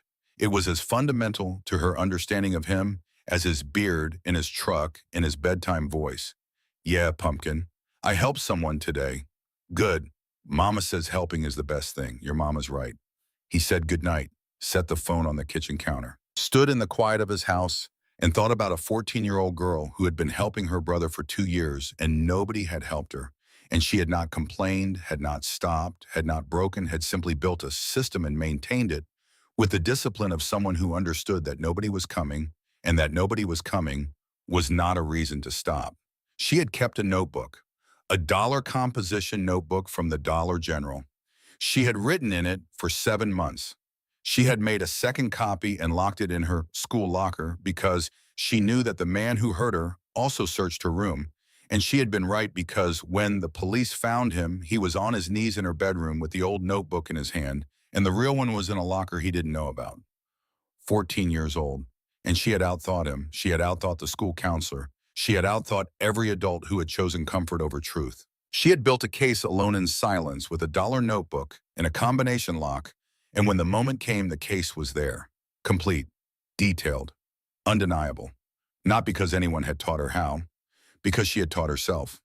Because she had learned at 13 that the world gives adults the benefit of the doubt and gives children appointments with guidance counselors. And she had decided that if the world wasn't going to believe her voice, she would give it something it couldn't argue with. Paper, dates, facts, the quiet, relentless architecture of truth built one entry at a time in a notebook that cost $1 and was worth more than any testimony a courtroom had ever heard. because it was the work of a girl who had no power and no allies and no one to turn to, and she had turned that nothing into evidence. Flint stood in his kitchen and thought about that, and then he went to bed and lay in the dark and thought about it some more, and the thought didn't leave. It stayed the way certain thoughts stay heavy and bright and permanent, like a nail driven into wood. The kind of thought that changes the shape of what comes next, because what comes next was a phone call and a courtroom and a woman named Nadine Fay who would stand up in a room full of strangers and say, "I know what he did because he did it to us too," and a bright orange card in every Walmart in Kanawha County. But that was later. That was part three. Right now, it was Saturday night in South Charleston, West Virginia. A 14-year-old girl was in a duplex with a broken front door and a mattress that was back on the bed, but not the same bed, not really, because the room had been searched and the searching had changed it the way violence changes a room even after you clean it up. The girl was lying in that bed in the dark, and her brother was asleep in the next room, and her mother was sitting at the kitchen table with a cup of coffee she wasn't drinking, staring at the wall doing the math on 2 years of missed signals. And the girl was not sleeping. She was lying on her back, looking at the ceiling, her hands on her stomach, her breathing steady, her mind running through the events of the day, the way she ran through everything systematically, looking for errors, looking for gaps, looking for the place where the system had worked and the place where it had almost failed. The system had worked. Levi was safe. Grady was arrested. The notebook was in police custody, both copies, the old one from the mattress and the complete one that Sergeant Kessler had retrieved from the school locker that evening after Marin gave her the combination, the first time she had ever given that combination to anyone. The system had worked. And the girl who had built it was lying in the dark, 14 years old, and she was not relieved. She was not celebrating. She was not feeling the feelings that people expect you to feel when the thing you've been fighting is finally gone. She was feeling the thing that comes after. The empty space, the place where the hypervigilance used to be, the constant scanning, the mood reading, the exit mapping, the protocol running. All of it had been purpose. All of it had been structure. All of it had been the architecture of survival. And now the threat was gone, and the architecture was still standing, and she was inside it alone, with no one to protect and nothing to prepare for, and no idea what a 14-year-old girl does with her time when she's not running a 2-year security operation for her 10-year-old brother. She lay in the dark, and she thought about the man on the Walmart floor. Flint, the big man who had sat across from her in the clearance aisle and said nothing, who had not tried to fix her or comfort her or tell her it was going to be okay, who had just been there, present, a wall between her and whatever might come next. She thought about how he had looked at her, not with pity, not with the expression adults use when they've decided you're broken and they want to help you back together. He had looked at her the way you look at someone who has done something extraordinary and you know it and they don't. With respect. That was the word. The man had looked at her with respect. She had not been looked at with respect by an adult in 2 years. She had been looked at with suspicion by Grady, with pity, by Mrs. Pemberton, with distracted love by her mother, with confusion by teachers who couldn't understand why a bright girl was so quiet, but not respect. Marin Braden lay in the dark in a room that had been ransacked and put back together. And she thought about respect, and she thought about the notebook, and she thought about the fact that tomorrow was Sunday, and she didn't have to read Grady's mood at breakfast, and she didn't have to position herself between him and Levi, and she didn't have to scan for exits or run scenarios or brace for contact. Tomorrow was just Sunday. That was all. Just a day. The kind of day other 14-year-olds had been having for years. The kind of day she had forgotten existed. She closed her eyes, not because she was tired, because she wanted to practice what it felt like to close her eyes in a house where the only people present were people who loved her. It felt unfamiliar. It felt like wearing shoes that were the right size after years of wearing shoes that were too tight. The relief was physical, but the body didn't trust it yet. The body was still braced. The body was still waiting. It would take a long time for the body to stop waiting. Longer than the mind. The mind could process and categorize and file away the threat as resolved. The body doesn't work that way.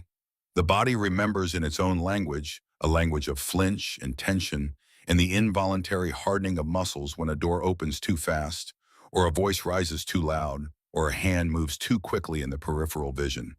But the body can also learn. It can relearn. It can, with time and patience and the steady repeated evidence of safety, begin to soften, begin to trust, begin to let the architecture of survival thin out wall by wall until what's left is not a fortress, but a home. Marin didn't know that yet. She would learn it, but not tonight. Tonight, she was 14 years old and lying in the dark in a room that smelled like her own laundry detergent and the faint ghost of the cologne Grady had worn, which would take 3 washes of the curtains and 2 of the carpet to fully remove, and she was breathing. That was all. Just breathing. In and out. The most basic function of a body that had spent 2 years doing extraordinary things. In and out. In the dark. In the quiet. In the first night of whatever came next. The Kanawha County Courthouse sits on Virginia Street in Charleston, West Virginia. It is a building made of limestone in purpose with columns at the entrance and hallways that echo and courtrooms where the air smells like old wood and floor polish, and the particular staleness of rooms where people's lives are decided by other people sitting in chairs. Marin Braden walked into that building on a Tuesday morning in October, 6 weeks after the Walmart. She was wearing clothes her mother had bought her the week before, new clothes. Not clearance, not Goodwill, because Darla had taken a hard look at the family budget and decided that her daughter was going to walk into a courtroom looking like a girl who deserved to be believed, and that meant new shoes and a shirt that fit and jeans without holes at the knees. Marin had argued against the new clothes, not because she didn't want them, because spending money on her felt wrong. It had felt wrong for 2 years. Every dollar Darla earned was a dollar that kept the lights on, or put food in the refrigerator, or covered the rent on the duplex, and Marin had internalized that math so deeply that buying herself a $12 shirt from Target felt like stealing from her own family. Darla had looked at her across the kitchen table where they'd been having this conversation, and she had said something that Marin would remember for the rest of her life. She said, "You have been spending yourself on this family for 2 years. Your time, your body, your sleep, your childhood. You spent all of it, and you never once asked for change. So I am buying you a shirt, Marin, and you are going to let me, because that is the smallest thing I can do, and I need to do at least the smallest thing." Marin let her buy the shirt. The preliminary hearing was scheduled for 10 o'clock. It was not a trial. It was the proceeding that determined whether there was enough evidence to move forward to trial. And in the weeks since the Walmart, the evidence had grown the way evidence grows when someone has been documenting it meticulously for 7 months in a dollar composition notebook. The notebook was the centerpiece. Sergeant Kessler had retrieved the complete version from Marin's school locker the evening of the Walmart. The combination was 143208. Marin had chosen those numbers for a reason she never told anyone. 14 was her age. 32 was the number of incidents she had documented by the time she set the combination. 8 was how old Levi had been when Grady moved in. The lock held everything that mattered, and the numbers that opened it were a map of everything she had lost. The prosecution had entered the notebook as evidence. 117 handwritten entries spanning 7 months. Dates, times, locations, descriptions. What Grady did, what Grady said afterward, where Levi was during each incident, where Darla was, what Marin looked like in the mirror when she checked for marks. She had written it all in the same careful factual prose she used for everything, no emotion, no adjectives, no pleas for help. Just the record. The cold, meticulous, undeniable record of a girl who had learned that the truth needs architecture to stand up in a world that prefers the convenience of looking away. Grady Prescott's attorney was a man named Dale Sutter, a public defender from Kanawha County, who had been practicing law for 22 years and had seen enough cases to know when one was lost before it started. But his job was to defend, and he did it the way he always did, by attacking the credibility of the accusers. He started with the behavioral issues. The vivid imagination, the same language Grady had used with Mrs. Pemberton, the same script. The argument was that Marin was a troubled girl from a broken home with a history of making things up for attention, and that the notebook was not evidence but fiction, a creative project by a child who had confused her imagination with reality. It was a strategy that had worked before. It had worked in Mrs. Pemberton's office. It had worked because Grady was in the room wearing the mask, performing the concerned parent, and the performance was convincing enough that a professional whose job was to protect children chose to believe it. But Grady was not in the room this time. Not in the way that mattered. He was sitting at the defense table in an orange jumpsuit, unshaven, without the button-down shirt, and the easy smile and the warm voice. The mask was gone. Not because he had chosen to remove it, because the context had removed it for him. An orange jumpsuit does not accommodate masks. A defendant's table does not support performances. The architecture of the courtroom had stripped him of his primary weapon, and what was left was a stocky man with a shaved head and flat eyes and nothing between him and the truth except a public defender's argument that a 14-year-old girl was making it all up. Marin took the stand. She had been prepared by the prosecutor, a woman named Gail Thornton, who had spent 2 hours with Marin in her office the week before, not coaching her, not telling her what to say, but helping her understand the process.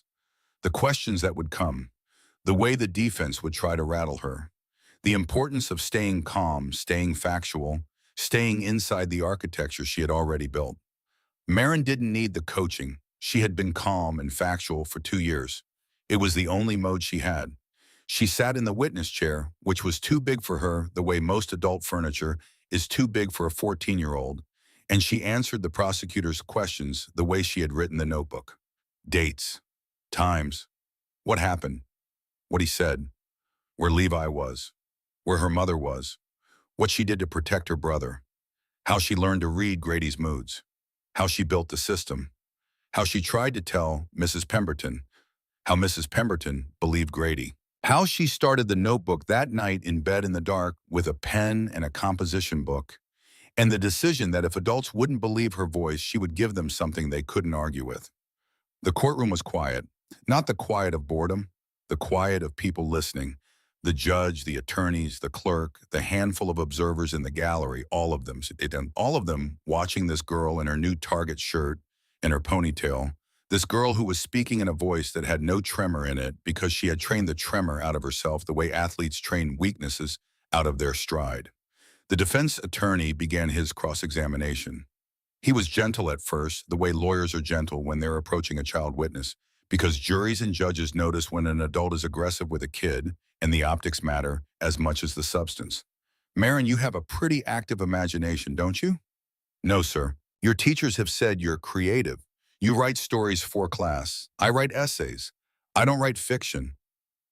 But you could write fiction, couldn't you? You have the skills.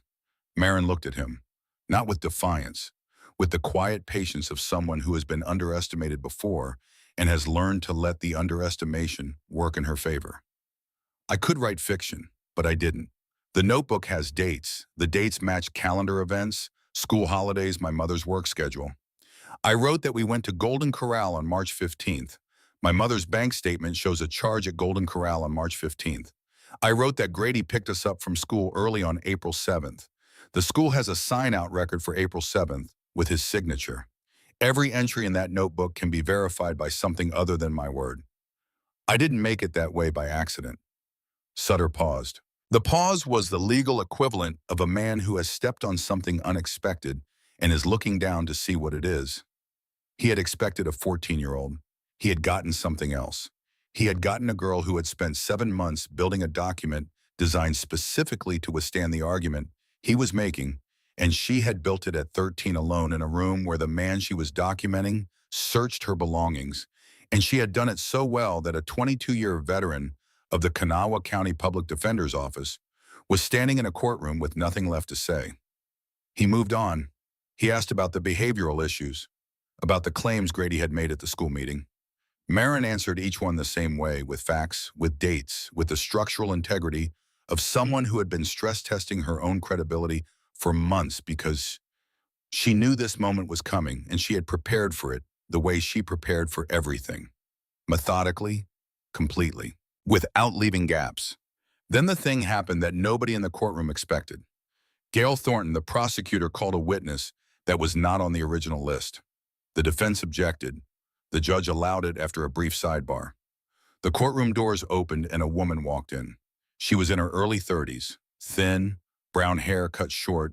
She was wearing a blue blouse that she kept smoothing with her right hand, the fabric bunching and releasing between her fingers in a rhythm that anyone who understood anxiety would recognize as the physical expression of a mind that was running at full speed and a body that was trying to keep up. Her name was Nadine Faye. She walked to the witness stand. She sat down. She looked at Grady Prescott at the defense table, and Grady looked at her, and something moved across his face that was not the mask and was not the anger, but was something worse. Recognition. The recognition of a man who has just seen his past walk through a door he thought was closed. Nadine Faye had been Grady Prescott's girlfriend before Darla, 3 years before, in Fayette County, 40 minutes south. She had a daughter, Brinley, who was 11 years old now, but had been 8 when Grady moved into their apartment on Maple Street in Oak Hill, with a toolbox and a smile and a plan that looked exactly like the plan he had brought to Darla's duplex, because it was the same plan. It was always the same plan. Nadine spoke. Her voice was not calm the way Marin's was calm. Her voice shook. She was not 14 years old, and she had not spent 2 years training herself to be a witness. She was a woman in her early 30s who had spent 3 years trying to forget what happened in the apartment on Maple Street and had not succeeded because the body remembers what the mind tries to file away. She told the courtroom about Grady, the charm, the first months, the shift, the voice that changed when the door closed, the hands that gripped too tight, the smile that came back when other people were watching, the same pattern, the same escalation, the same mask. She told them about Brinley, about the day she came home from work and found her daughter sitting on the bathroom floor with a bruise on her arm in the shape of 4 fingers and a thumb, about how she called the police, about how Grady arrived before the police did and was standing in the kitchen when they knocked, wearing the mask, the button-down shirt of charm, the easy voice, the concerned partner posture, and how he told the officers that Brinley had fallen off her bike and that Nadine was prone to overreaction, and the officers had looked at the bike in the yard and looked at the bruise and made a judgment call, and the judgment call was wrong. The officers left. Grady stayed. Nadine left 2 weeks later at 3 in the morning with Brinley in the back seat and a garbage bag of clothes in the trunk, and she drove to her mother's house in Beckley, and she never went back. She had filed a report. The report went nowhere. There was insufficient evidence. There was no documentation. There was only her word and Brinley's word against the word of a man who smiled in the right places and said the right things, and the system, which was supposed to protect people like Nadine and Brinley, had looked at the smile and the word and the insufficient evidence and closed the file. Nadine had not known about Darla, had not known about Marin and Levi, had not known that the man who had hurt her daughter had moved 40 minutes north and found another family and done the same thing. She learned about it the way most people learn about things in small-town West Virginia. Someone who knew someone who read something in the newspaper told someone at a church potluck in Oak Hill, and that someone called Nadine, and Nadine sat in her car in her mother's driveway in Beckley and read the article on her phone and felt the thing that people feel when they discover that the monster they escaped went on to find someone else. She called the prosecutor's office the next morning. She said, "I know what he did because he did it to us too. And I don't have a notebook with dates and facts and entries. I wish I did. But I have a daughter who still flinches when a man raises his voice, and that should count for something." Nadine looked at Marin in the courtroom.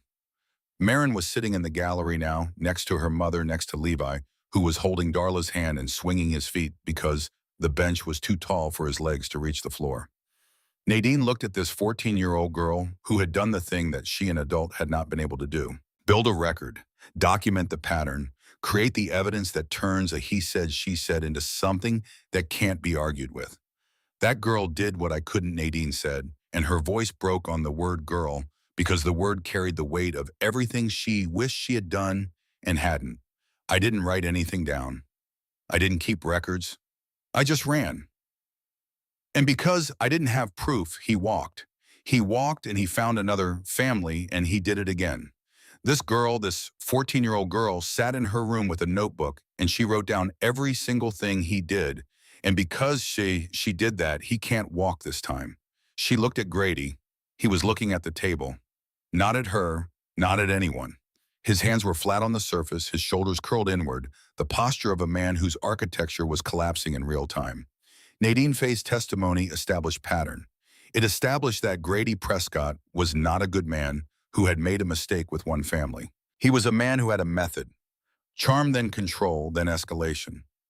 The toolbox and the smile and the move-in, the mask for the outside world, the reality behind closed doors.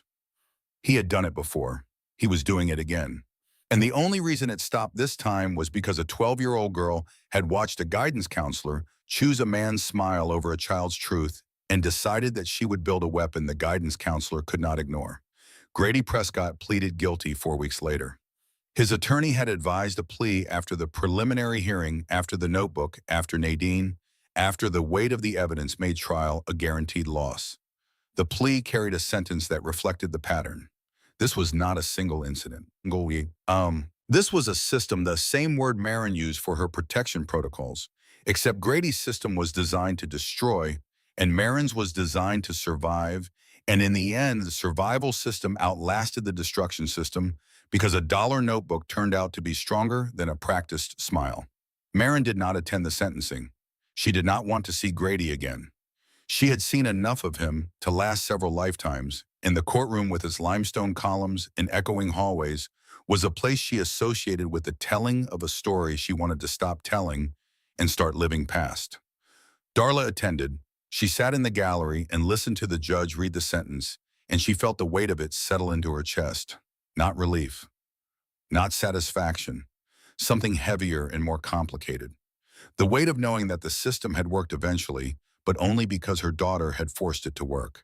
The system had not protected Marin. Marin had protected the system's case, and there was a difference between those two things that Darla would think about for years.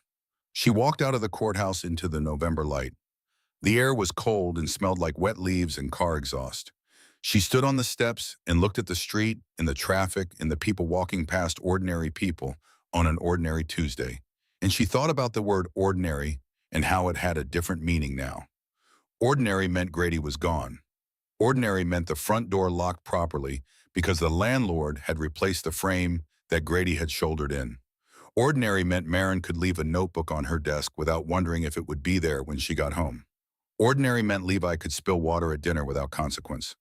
Ordinary was the thing she was trying to rebuild one day at a time with the tools she had available, which were fewer and simpler than she wanted them to be, but enough. Enough to start. The rebuilding took time. It took longer than the crisis. This is the thing nobody tells you about the aftermath. The crisis has a shape. It has a beginning, a middle, and end. The aftermath has no shape. It is formless and ongoing, and it doesn't announce itself with running or hiding or notebooks. It announces itself at breakfast when Marin flinches because a cabinet door closes too hard. It announces itself at bedtime when Levi asks if the front door is locked and then asks again. It announces itself in the grocery store when Darla sees a mountaineer's hoodie on a stranger and her hands go cold. Darla quit the doubles at Cracker Barrel. She took a day shift position at the hospital, patient services, answering phones and processing intake forms. The pay was less.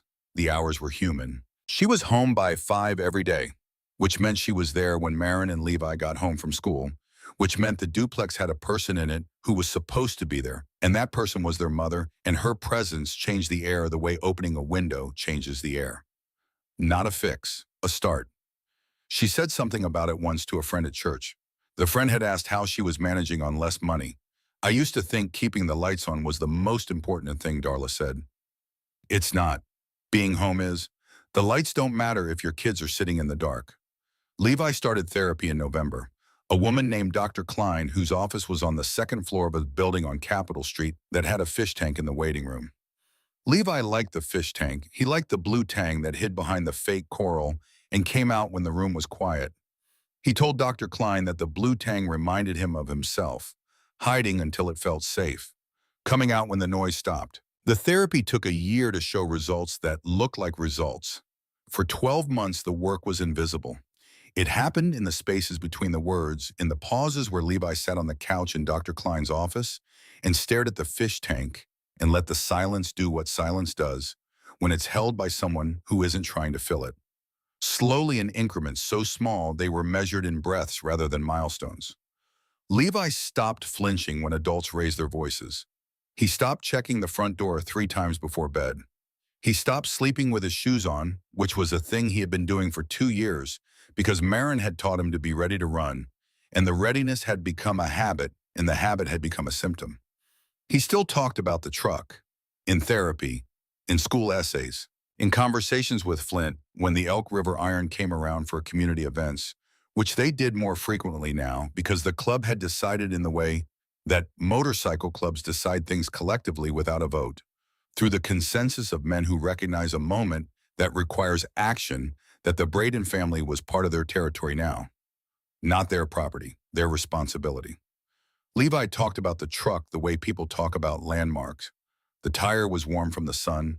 The asphalt was rough under his knees. The wheel well smelled like road dust and brake fluid.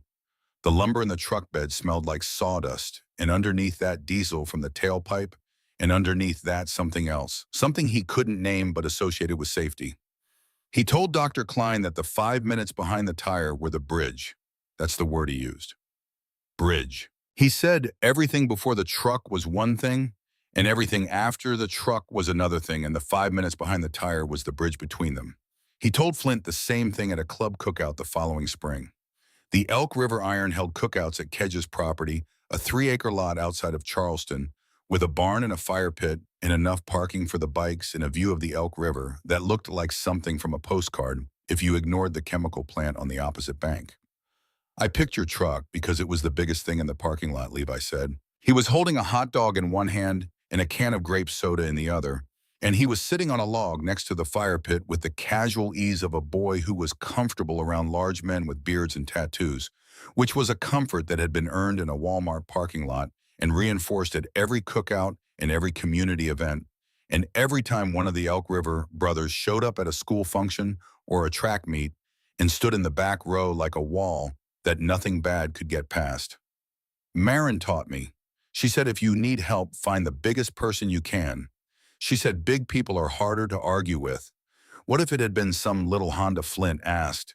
Then I would have kept running until I found a truck. Flint laughed, the first real laugh he'd had about that day. The sound of it surprised him the way laughter still surprised him when it came from the vicinity of that memory. The memory was heavy. It would always be heavy.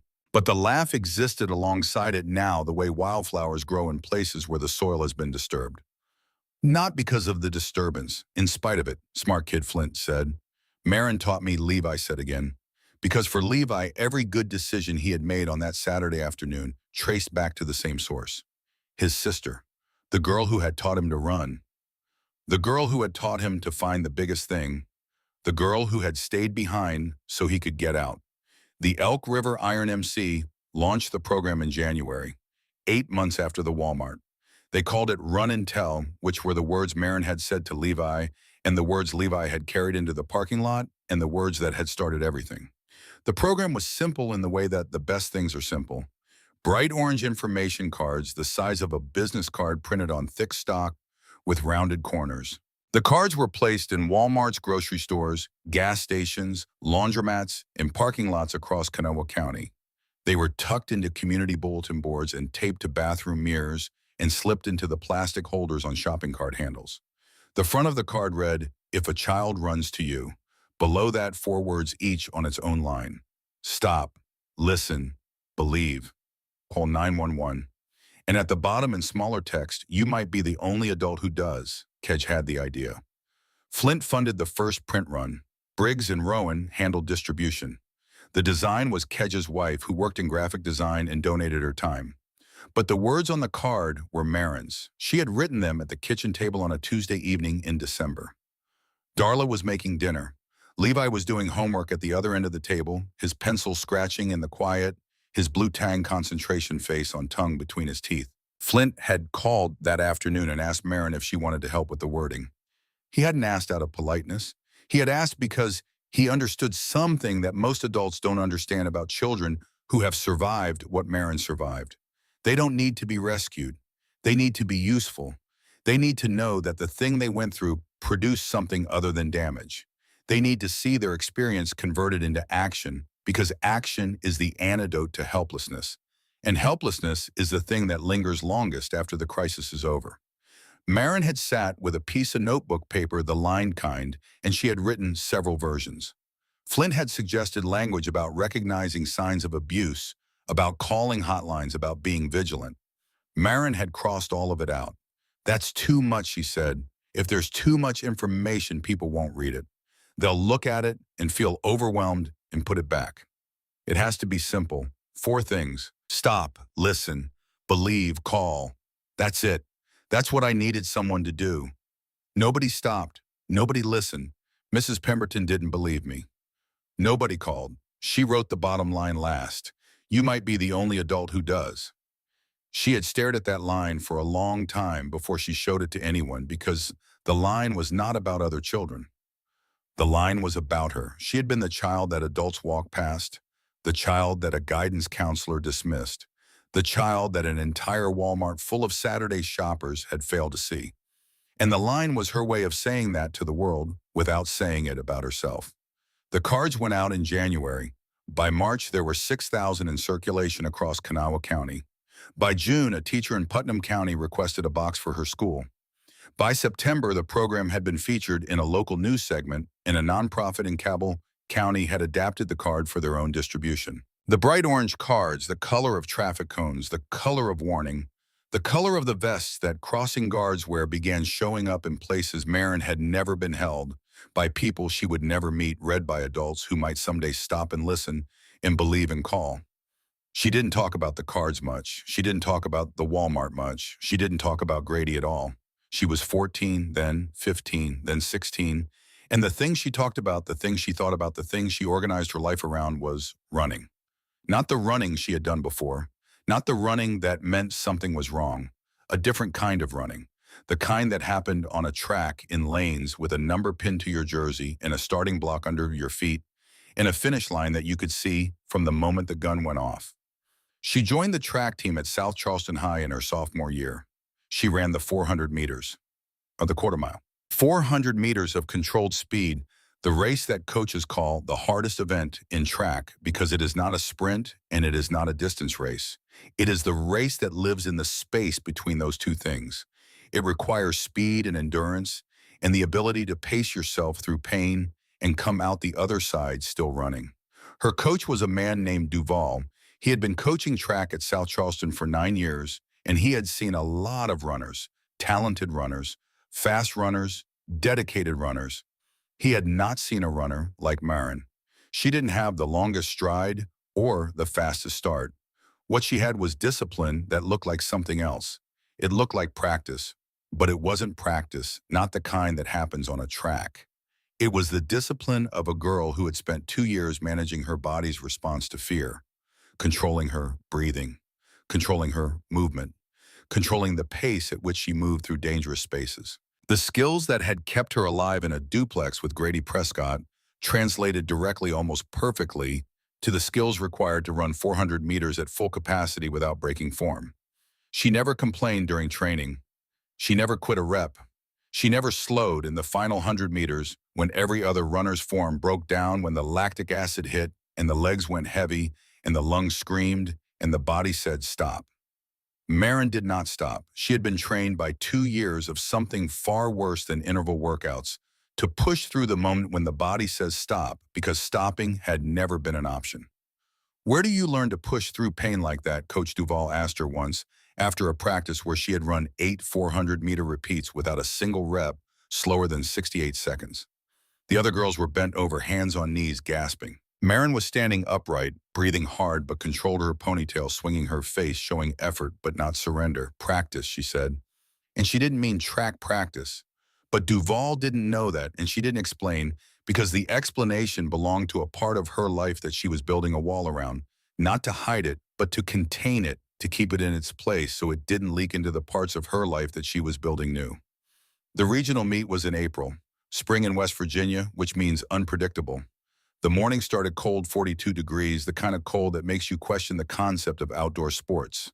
By noon, it was 58, and the sun was out, and the track at Laidley Field was dry, and the bleachers were filling with parents and coaches and teammates, and the particular energy that surrounds high school athletics, which is the energy of young people doing difficult things while the people who love them watch. Marin was in lane 4. She had drawn it in the seating, which placed her in the middle of the field, with runners on both sides, which meant she would see the leaders in the stagger and gauge her pace by their positions. She stood on the starting block and put her fingers on the track. The surface was warm from the afternoon sun. The rubber was gritty under her fingertips. She could hear the crowd, a murmur of voices and shuffling feet, and the occasional shout from a coach. She could hear the wind light from the southwest, which would be at her back on the final straight. She could hear Levi. He was in the stands. She didn't have to look. She could hear him the way she had always been able to find him, by the specific frequency of his voice, which was deeper now than it had been 2 years ago, but still carried the same three-note hum when he was nervous and the same full-volume shout when he was excited. He was excited now. He was shouting her name from somewhere in the middle of the bleachers, and the sound of it reached her on the starting block the way sunlight reaches the bottom of deep water, diminished but unmistakable. Darla was next to him. Marin knew this without looking because Darla came to every meet now. She had rearranged her schedule at the hospital to make every single one because being present was the currency she traded in now, the coin of the realm in the new economy of their family, where showing up was worth more than any double shift had ever earned. And in the back row of the bleachers, because they always sat in the back row, were Flint Hargrove and Kedge Tully. Two men in leather vests and boots sitting among the parents and the grandparents and the siblings, looking exactly like what they were, which was bikers at a high school track meet, which was a thing that made no sense unless you knew the story, and the people around them didn't know the story, but they knew enough to know that these men were here for a reason, and the reason was the girl in lane 4. The Elk River Iron had been coming to Marin's meet since the first one. It had not been announced or organized. It had simply happened the way things happen in a motorcycle club, through the organic consensus of men who had been in a parking lot on a Saturday afternoon and had decided without discussion that this girl's races were something they attended. Flint came to every one, Kedge to most. Briggs and Rowan rotated. There was always at least one vest in the back row. Marin never acknowledged them during a meet. She didn't wave. She didn't look for them. She didn't need to. She knew they were there the way she knew Levi was there and Darla was there, by feel. By the atmospheric change that happens when the people who showed up for you in the worst moment of your life keep showing up for the ordinary moments after. The gun fired. Marin came off the block clean. Her start was not explosive. It was controlled, measured, the way she did everything.